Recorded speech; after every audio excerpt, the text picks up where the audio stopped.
accurate or not, but I used to do workshops too at Columbia University, and I do them in the city a lot. And I have a theory that because younger kids grew up with technology, they take it for granted and they don't understand how it can be used strategically. And so I see that people who've kind of adopted technology a little bit later in life, whether that was high school, adulthood, whatever, they have some business awareness, and so they know how to use it strategically. And I think when I used to do workshops for kids, or for college students, they had no idea the value of it. And so I would say, how many of you have a Twitter account? And a lot of them would raise their hand. And then I would say, how many of you use it professionally? And every single hand would go down. And I would say, how many of you use it for celebs?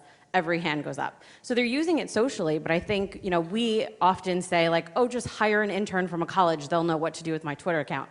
I don't think that's true. I don't think they have the right training. So that's my theory on why it doesn't work. It's so interesting to me because you would think with a generation that grew up with everything at their fingertips, they would understand or be able to make that transition from, I'm just going to use Snapchat and take a picture of my shoe, to how we would incorporate social media into events. It's very difficult for them. They don't understand social media from a branding perspective, or at least for them to be thinking about it maybe in that formal of a way. Maybe they've just been so bombarded all of the time with everything, it's very hard for them to decipher. So I spend a lot of time with my students talking about how we use social media in events, like things we've been talking about here, but also how they can use social media to build their own personal brands. And that's a very steep jump for them. They have a lot of trouble. The other thing I would say is it's hard for them to relate to it until they see it and feel it and touch it. So the importance of internships and allowing the students to mentor and job shadow is really important, because once they are at an event and they can see it really happening live, it's a little bit easier for them. But if I just give them a task of, okay, Samsung's going to have a reveal, how are we going to create that using social media? It's a little bit more of a challenge for them, just because they don't understand sort of their place in the world when it comes to that. So we have a lot of work to do. Are you surprised that it seems like they grew up in it? Well, that's it. That's what I'm saying. I mean, I'm very surprised, because you would think that this would be the generation that could just make that leap. But we spend a lot of time.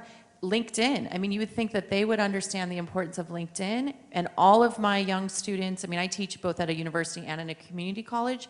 So I have 17, 18-year-olds to job transitioners at 50 and 60-year-olds. So I have a big span. Why would I use LinkedIn? Who am I going to link with? Well, why do you have a resume? They don't see the value of that, or see it as, oh, I might be able to contribute to a discussion board or something. They just don't feel like they have enough to contribute. And so we spend a lot of time talking about kind of owning your space in the event world and just in the world in general. So I wish It's so odd. It is odd. I'm blown away with it every single semester, because I'm always like, so we can move past LinkedIn and Twitter. Like, how many of you have Twitter? And they're like, no, we have Snap. They're using phones? They are using phones, because they like to. What do they do on their phones? Well, they're certainly looking down while I'm lecturing, so I would hope that they're using social media, but I don't really think that that's probably what's happening.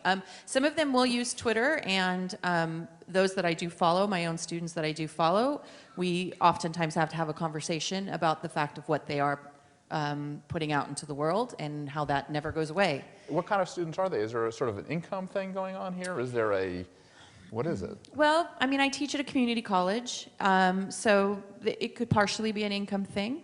I just don't think they know how to dream big enough in the world, and so they haven't been exposed to a lot of things. My students at the University of San Diego are probably a little bit more affluent, if you will, but again, they have a real hard time making that leap from me, the individual, to how I can use this as a tool for social media, or for building my brand or incorporating it into an event. Does any